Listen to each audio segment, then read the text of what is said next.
नमस्कार दोस्तों, आप सभी का फ्यूचर पॉइंट में बहुत बहुत स्वागत है। आज की क्लास में हम देखेंगे बाबा साहब भीमराव अंबेडकर के जन्मदिन के ऊपर। आज उनकी जयंती है, तो सबसे पहले आप सभी को भीमराव अंबेडकर बाबा साहब की जयंती की हार्दिक शुभकामनाएं। तो आज की क्लास बहुत ही इम्पोर्टेंट होने वाली है एक महान पुरुष के जीवन के बारे में। तो बाबा साहब भीमराव अंबेडकर का जो आज जयंती है, आज उस जयंती का 132वां, क्या दोस्तों, 132वां जयंती है। आज इन्हीं के बारे में हम चर्चा करेंगे आपसे। तो आइए एक एक करके हम देखते हैं। उसको देखने से पहले आपको फ्यूचर पॉइंट जो हमारा यूट्यूब चैनल है, इसको आप सब्सक्राइब करिए, बेल आइकन को ऑन कर दीजिए। और इसको लाने का एक ही उद्देश्य है कि आपको होने वाले सभी एग्जामों के बारे में अपडेट करना। जो वैकेंसियां आ रही हैं उनके बारे में सबसे पहले आपको नोटिफिकेशन दिया जाए। उस नोटिफिकेशन को पाने के लिए सबसे पहले आपको सब्सक्राइब करना होगा और बेल आइकन को ऑन कर दीजिए, जिससे कोई भी अपडेट आती है फ्यूचर पॉइंट की तरफ से तो सबसे पहले आपको जानकारी पहुंच सके। तो दोस्तों सब्सक्राइब जरूर करें। और चलिए शुरुआत करते हैं आज की क्लास का। तो इतिहास के बहुत ही महत्वपूर्ण व्यक्ति जिनका आज जयंती है, तो इनका जन्म हुआ था दोस्तों, कब हुआ था? 1991 में 14 अप्रैल को। कब दोस्तों? 14 अप्रैल 1991 को इनकी जन्म होता है। कहाँ पे होता है? इंदौर में होता है, मध्य प्रदेश में होता है इनका जन्म, भीमराव अंबेडकर का। तो अगर से हम इनके बारे में बात करें, ये ऐसे व्यक्ति थे जो एक ऐसे जात के ऐसे बंधन में बंधे हुए व्यक्ति थे, महार जाति से संबंध रखते थे और ये बचपन में ही पढ़ने का बहुत ही शौकीन थे। ये पढ़ना चाहते थे, लेकिन उस समय परिस्थितियां ऐसी थी, आप सोचिए 1900 से पहले कोई बच्चा पढ़ने के लिए स्कूल में जाता था तो अगर से महार या छोटी जाति का, पिछड़ी जाति का होता था तो उसको पढ़ने नहीं दिया जाता था। क्यों? क्योंकि ऐसी विडंबना हो गई थी, लोगों के दिमाग में हो गया था कि ये छोटी जात का है, ये छुआछूत हो जाएगा। ये ऐसी परंपराएं पहले से चली आ रही थी, लोगों के द्वारा चलाई जा रही थी, जिसका शिकार होते हुए लोग कुछ कर नहीं पा रहे थे। और जिनमें से एक व्यक्ति हुए भीमराव अंबेडकर जी, जिन्होंने हर परिस्थितियों को देखा, उनको समझा परिस्थितियों को और उन परिस्थितियों से लड़े और एक महान व्यक्ति के रूप में सामने आए। तो इन्होंने एक बार अपने पिता से कहा, मैं पढ़ना चाहता हूँ। तो उनको पिता ने क्या किया, उनको एक अच्छे कॉलेज में ना सही एक ऐसे स्कूल में लेके गए कि एडमिशन कराएं। जहाँ पे वे पहुँचे, इनको स्कूल के अंदर बैठने नहीं दिया गया। तो सबसे पहले इनको बैठने क्या, एडमिशन ही नहीं किया गया। बाद में एडमिशन तो किया गया, लेकिन कहा कि आप क्लासरूम के बाहर ही बैठेंगे। कहाँ बैठेंगे? क्लासरूम के बाहर ही बैठेंगे। लेकिन इनका पढ़ने का जो ललक था, जो मन था, वो बना रहा। वो गेट के बाहर से बैठकर पढ़ते थे। कैसे पढ़ते थे? गेट के बाहर बैठ के पढ़ते थे और वो पढ़े और वहां से एक अच्छा स्टूडेंट बन के निकले उस स्कूल से। और आइए देखते हैं उनके जीवन में कौन कौन सी महत्वपूर्ण घटनाएं घटी। जैसे कोई व्यक्ति के जीवन में कुछ घटनाएं घटती हैं तो वह व्यक्ति हार मान जाता है, लेकिन दोस्तों आपको रुकना नहीं है, आपको लड़ते जाना है, लड़ते जाना है। आइए देखते हैं कितनी प्रॉब्लम झेले हैं बाबा साहब भीमराव अंबेडकर। तो अगर से देखें, पहले क्या था, छुआछूत का जमाना था। लोग जो होते थे ना, पिछड़ी जाति के जो अछूत परिवार से होते थे, उनको लोग अपने द्वार पे दूर से पानी पिलाते थे। कैसे पिलाते थे? दूर से पानी पिलाते थे। उनकी परछाइयों से डरते थे कि इसका छाया पड़ जाएगा तो ये बेकार हो जाएगा, ये अशुद्ध हो जाएगा। तो ऐसी विडंबनाएं मार्केट में चल रही थी, समाज में चल रही थी। उनका शिकार हो रहे थे लोग और बड़ी मात्रा में शिकार हो रहे थे। उन कुरीतियों को ये देखते गए। और एक बार ऐसी घटना होती है, भीमराव अंबेडकर जी एक रिक्शे पे बैठ के जाते हैं। किस पे? रिक्शे के बैठे जाते हैं और उस रिक्शे वाले को पता चलता है कि ये अछूत परिवार से हैं। तो उनको है रिक्शे से उतार देता है और कहता है, अब रिक्शा तुम ही चलाओगे और इसका पैसा भी तुम दोगे, दुगुना पैसा दोगे। देखिए ये कैसा नियम है, ये कैसे लोग रहते थे पहले। और देखते हैं इनके बारे में। एक बार तो इन्होंने गलती से कुएं से पानी पी लिया था। कहाँ से? जो पहले गांव में कुएं होते थे वहां से कुएं से पानी पी लिया था। इसके लिए उनको बहुत मार पड़ी। क्या हुई? बहुत मार पड़ी। और उनको या उनके परिवार या उनके समाज, उनके लोगों को दूर रखा जाता था, मारा जाता था, पीड़ित किया जाता था कि ये अछूत परिवार से है, इसको सामने ना आने दिया जाए, इसको रोड पे चलने ना दिया जाए, गांव के बाहर से इसको निकालो, रास्ता दिया जाए। ये कैसे नियम चल रहा था। लेकिन उस नियम से एक ऐसा लड़का था जो लड़ रहा था। क्या कर रहा था? लड़ रहा था, हर परिस्थितियों को देख रहा था। तो वह कौन थे? बाबा साहब भीमराव अंबेडकर थे। आगे उनकी शिक्षाओं के बारे में हम देखते हैं। शिक्षाओं के बारे में देखिए, बाबा साहब भीमराव अंबेडकर को कैसी कैसी परेशानियां झेलनी पड़ी। परछाइयों से अपवित्र। कैसे? मतलब इनकी परछाई अगर से कहीं पर जाती थी तो वह चीज अपवित्र हो जाता था। उनके आवाज से पवित्र, मतलब वो व्यक्ति अगर से जा रहा रोड पे बोल दिया यार ये अपवित्र हो गया, ऐसा था। अगर से उसके छूने से पवित्र, कि मतलब अगर से कोई व्यक्ति है अछूत परिवार से है, वह इस चीज को छू देता है तो वह अपवित्र हो जाता था। ये ऐसे विडंबनाएं चल रही थी, ऐसी कुरीतियां चल रही थी समाज में, जिनसे ये हारे नहीं, हताश नहीं हुए, लेकिन उदास तो हो चुके थे कि मैं इस देश में जन्मा, इस देश के लोग मेरे साथ ऐसा बर्ताव कर रहे हैं। इसलिए वो पढ़ने के लिए आगे निकले। पढ़ने के लिए आगे निकले। एक व्यक्ति होते हैं, क्या नाम था? सायाजी। क्या नाम था उनका? सायाजी गायकवाड़। क्या दोस्तों? सायाजी गायकवाड़। सायाजी गायकवाड़ ने इनको कहा कि हम तुमको पढ़ाएंगे। क्या करेंगे? भीमराव अंबेडकर को कहा कि हम तुमको पढ़ाएंगे, तुम टेंशन ना लो, हम तुम्हें स्कॉलर दे रहे हैं। क्या देना है? स्कॉलरशिप दे रहे हैं। 25 रुपये प्रति महीना देते थे। कितना? 25 रुपये प्रति महीना स्कॉलर के तौर पे देते थे। इनको कहा कि तुम पढ़ो मन लगा के, सिर्फ तुम पढ़ते रहो, जो होगा हम देख लेंगे। इसलिए हर व्यक्ति कामयाब जो होता है उसके पीछे किसी न किसी का हाथ होता है। बाबा साहब भीमराव अंबेडकर कामयाब हुए तो उनके पीछे किसका हाथ था? सायाजी गायकवाड़ का हाथ था। राजा थे उस समय के वो। अगर से और बात करें, जब ये पढ़ने के लिए निकले, ग्रेजुएट हुए, ग्रेजुएट होने के बाद ये रुके नहीं। क्या? ये रुके नहीं, ये निकल दिए। कहाँ निकल दिए? कोलंबिया निकल दिए। देखिए, कोलंबिया यूनिवर्सिटी पहुंच जाते हैं। यहाँ पे इन्होंने क्या किया? पॉलिटिकल साइंस से डिग्री ली, पॉलिटिकल साइंस की डिग्री ली। उसके बाद इकोनॉमिक्स के लिया, हिस्ट्री से इन्होंने क्या किया? सब कुछ से क्या किया? स्कॉलरशिप प्राप्त किया, पढ़ा अच्छे से और पीएचडी भी किया। क्या किया? यहीं से इन्होंने पीएचडी भी किया। क्या किया दोस्तों? पीएचडी भी किया। किसने? बाबा साहब भीमराव अंबेडकर ने। कहाँ से किया? कोलंबिया यूनिवर्सिटी से किया। ठीक है। और कोलंबिया यूनिवर्सिटी ने दोस्तों इनको number 1 scholarship of the world के रूप में भी शामिल किया था। ठीक है। कोलंबिया यूनिवर्सिटी ने बाबा साहब को। अगर से और बात करें, इन्होंने पीएचडी किया, उसके बाद थीसिस लिखी और बहुत सी बुकें लिखी इन्होंने। आगे चल के फिर भी नहीं रुकेंगे। ये चल दिए कहाँ पे दोस्तों? चल दिए England, London school of economics. London economics school जो था वहाँ पे इन्होंने क्या किया? एलएलबी किया। क्या किया? एलएलबी किए वहाँ से और डॉक्टरेट हो गए। एलएलबी किया इन्होंने कहाँ से? लंदन से किया। और देखिए, ये ऐसे व्यक्ति थे जो इंडिया में इनको सपोर्ट नहीं मिल रहा था, लेकिन विदेश में इनको इनके पढ़ाई के ऊपर, इनके स्कॉलर के ऊपर लोग इनका सपोर्ट कर रहे थे, साथ दे रहे थे।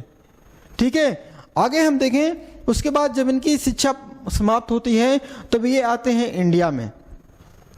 कहाँ आते हैं? इंडिया में आते हैं, एक वकील बन के आते हैं। और जो सायाजी महाराज थे, सायाजी गायकवाड़ थे, उनसे कहते हैं कि आप अब हमें अपनी सेवा करने का मौका दीजिए। क्या करिए? सेवा करने का मौका दीजिए। और उनको एक अच्छी सी जॉब मिलती है। जब ये अपने ऑफिस में होते हैं, काम करते हैं, वहाँ का जो प्योन होता है उनके साथ, बाबा साहब भीमराव अंबेडकर के साथ जो प्योन होता है वो गलत व्यवहार करता है।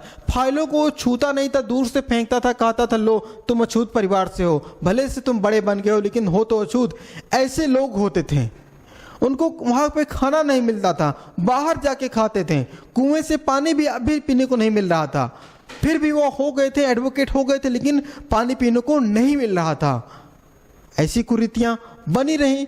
इसका सामना करते करते एक दिन ऐसा आया कि ये 1927 का समय आ गया। कब आ गया? 1927 का समय आ गया दोस्तों। इस समय क्या हुआ? 1927 में सत्याग्रह में ये शामिल हुए। जब ये सत्याग्रह में शामिल हुए तब इन्होंने जब आगे निकले कुरीतियों को दबाने के लिए, तब इनके साथ बहुत से लोग इनके सहयोग करने आ गए। जो भीमराव अंबेडकर इन्हें कहा जाता था, अब लोग इन्हें बाबा साहब अंबेडकर कहने लगे। क्या कहने लगे? बाबा साहब अंबेडकर कहने लगे। और ये साथ साथ वकील तो थे ही, और कानून का भी इनको बहुत ज़्यादा ज्ञान था, और इसलिए ये हर काम नियम से करते गए। और एक दिन ऐसा आया कि दोस्तों ये लोगों से बोलने लगे।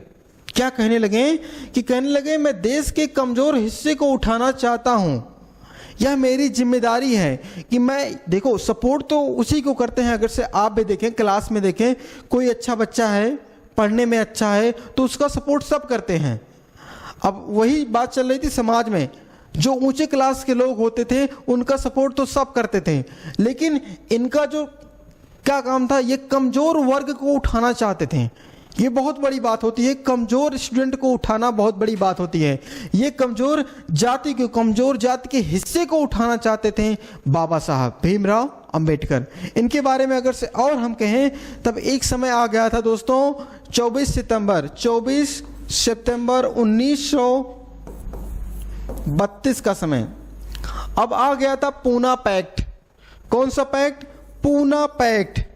पूना पैक्ट आया जब महात्मा गांधी जी यरवदा जेल में, कहाँ पे?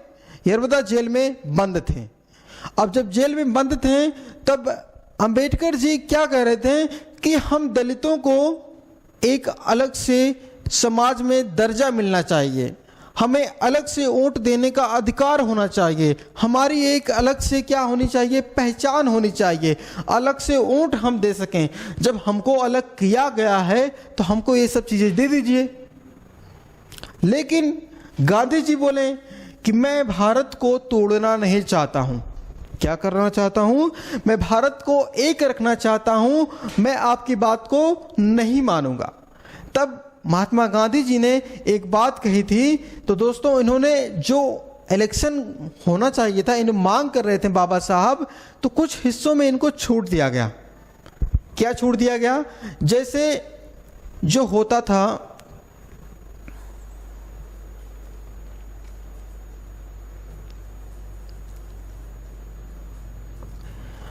जो 71 सीटें पहले मिली थी, कितने? 71 सीटें मिली थी पिछली जाति वालों को, अछूत जाति वाले लोगों को, तो उनको बढ़ाकर कितना कर दिया गया? 148 कर दिया गया। सीटों को बढ़ा दिया गया। कितना? 71 से 48 बढ़ाया गया। किस? पूना पैक्ट के अनुसार। पूना पैक्ट में गांधी जी ने क्या किया था? कहा कि हम खाना वाना नहीं खाएंगे, हम रिसिया जा रहे हैं। अगर से आप पूना पैक्ट या मतलब नहीं मानेंगे हमारी बात अंबेडकर जी, तो हम खाना पानी छोड़ देंगे, मर जाएंगे, जिम्मेदार आप होंगे। तब इसलिए भीमराव अंबेडकर जी को मानना पड़ा इनकी बात, और गांधी जी ने अपना अनशन तोड़ दिया। ठीक है, अब आगे हम देखें इनके बारे में। जैसे जब संविधान का निर्माण हो रहा था, तब समितियां बन रही थी, तब भीमराव अंबेडकर जी, एक प्रारूप समिति थी, उस समिति के अध्यक्ष चुने गए। किसके? प्रारूप समिति के अध्यक्ष चुने गए, जिनमें कुल 7 लोग थे। भीमराव अंबेडकर सहित 7 लोग शामिल थे प्रारूप समिति में। प्रारूप समिति का काम था दोस्तों संविधान का एक प्रारूप बनाना, किस प्रकार से हमें काम करना है, किस प्रकार से हमें सब कुछ नियम लागू करना है, कहाँ से क्या लेना है, सब कुछ करने का जिम्मेदारी किसका था? बाबा साहब भीमराव अंबेडकर का था। क्लियर है इतनी बातें? अगर से इनके बारे में और बातें कही जाए, इन्होंने कौन कौन सी पुस्तकें लिखी हैं? भीमराव अंबेडकर जी ने, बाबा साहब ने कौन कौन सी पुस्तकें लिखी हैं? तो सबसे पहले आपसे पूछा जाएगा भारत का राष्ट्रीय अंश, 1916 में इन्होंने पुस्तक लिखी थी। उसके बाद भारत में जाति और उन का मशीनीकरण, यह भी इन्होंने 16 में लिखा था। प्रमुख और देखें जैसे रुपये की समस्या, उद्भव और समाधान 1923 में इन्होंने लिखा था। अगर से जनता साप्ताहिक यह लिखा था उन्होंने 1930 में। जाति विच्छेद 1937 में लिखा था। और पाकिस्तान पर विचार बहुत ही महत्वपूर्ण पुस्तक थी, 1940 में इस पुस्तक को लिखा गया था। अगर से और बात करें गांधी व अछूत की विमुक्ति 1942 में। रनाडे गांधी और जिन्ना एक पुस्तक लिखी गई थी 1943 में। और शूद्र कौन और कैसे एक लिखी गई थी पुस्तक 1948 में। और भगवान बुद्ध और उनका धम्म 1957 में यह पुस्तक लिखी गई थी, जो इनकी आखिरी पुस्तक थी। ठीक है, अगर से इनके बारे में कुछ महत्वपूर्ण बातें और जानी जाएं तो देखिए, जो ये पुस्तकें थीं, जैसे आपसे पूछा जाएगा द पीपुल ऑफ द रुपए, ऐसी दो प्रमुख पुस्तकों के ऊपर दोस्तों आरबीआई का स्थापना किया गया था। किसकी? आरबीआई की स्थापना की गई थी इन पुस्तकों के माध्यम से। अगर से अंबेडकर जी के बारे में और बात की जाए तो ये 3 गोलमेज सम्मेलन हुए थे। कितने? 3 गोलमेज सम्मेलन हुए थे जो इंग्लैंड में हुए थे। ये तीनों में शामिल होने वाले पहले व्यक्ति थे। तीनों गोलमेज सम्मेलन में भीमराव अंबेडकर जी शामिल हुए थे। अगर से पूछा जाए कब कब हुआ था, 1930 से 31 में पहला हुआ था। 1931 में कब दोस्तों? 1931 में दूसरा हुआ था और 1932 में तीसरा हुआ था। जैसे 30-31 की बात आती है तो नवंबर जनवरी में हुआ था पहला वाला, और 1931 वाला जो हुआ था सितंबर से दिसंबर के मध्य में हुआ था 1931 में दूसरा गोलमेज सम्मेलन। तीसरा हुआ था दोस्तों नवंबर से दिसंबर में 1932 में हुआ था तीसरा गोलमेज सम्मेलन, जिसमें बाबा साहब भीमराव अंबेडकर शामिल हुए थे। ठीक है, अगर से बात करें इन्होंने कुछ महत्वपूर्ण बातें कही थी। जैसे कहा था इन्होंने, धर्म मनुष्य के लिए है ना कि मनुष्य धर्म के लिए है। किसके लिए है? धर्म मनुष्य के लिए है ना कि मनुष्य धर्म के लिए है। ये महत्वपूर्ण बात किसने कही थी? बाबा साहब भीमराव अंबेडकर ने कही थी। क्लियर है इतनी बातें? अब संविधान में इनको संविधान का पिता कहा जाता है। आधुनिक मनु भी कहा जाता है। क्या कहा जाता है? आधुनिक मनु कहा जाता है। संविधान का पिता कहा जाता है भीमराव अंबेडकर जी को। अगर से और बात करें इनकी मृत्यु कब हुई थी दोस्तों? 6 दिसंबर 1956 को इनकी मृत्यु हो गई थी। 6 दिसंबर 1956 को इनकी मृत्यु हो गई थी। जो 57 में पुस्तक लिखी गई थी ये इनकी अधूरी पुस्तक थी। अगर से मृत्यु हुई थी, मोक्ष को प्राप्ति हुई थी इनकी, तो ये बौद्ध धर्म में शामिल हो गए थे। अहिंसा परमो धर्मा। क्या दोस्तों? अहिंसा परमो धर्मा भारत का एक अनमोल रत्न 6 दिसंबर 1956 को खो गया। आसमान में एक तारा बन गए बाबा साहब भीमराव अंबेडकर। ये अर्थशास्त्री थे, राजनीतिज्ञ थे और समाज सुधारक भी माने जाते हैं भीमराव अंबेडकर जी। और इनकी मृत्यु के बाद इनको 1990 में, कब दोस्तों? 1990 में भारत रत्न मिला। क्या मिला? भारत रत्न से संबोधित किया गया, सम्मान दिया गया बाबा साहब भीमराव अंबेडकर को। तो आज की क्लासों में हम देखें तो हमने बाबा साहब भीमराव अंबेडकर के बारे में देखा। जो महत्वपूर्ण महान पुरुष हैं इनके बारे में लोगों को बताइए, जानकारी दीजिए, क्योंकि समाज का अभी कुछ वर्ग ऐसे हैं, कुछ लोग ऐसे हैं जो इनके बारे में जानते नहीं हैं, सिर्फ भला बुरा कहते हैं।